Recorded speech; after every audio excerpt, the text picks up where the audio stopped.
How to write 1 over 2 in lowest term or simplest form. Look, to simplify this fraction, we need to divide numerator and denominator by the common factor.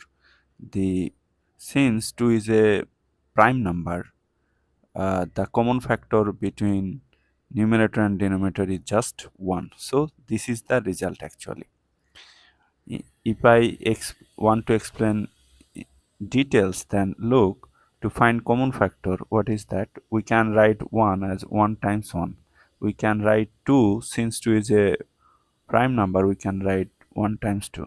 So the common factor is 1. If you divide this 1 by 1, you will get 1. If you divide this 2 by 1, you will get 2.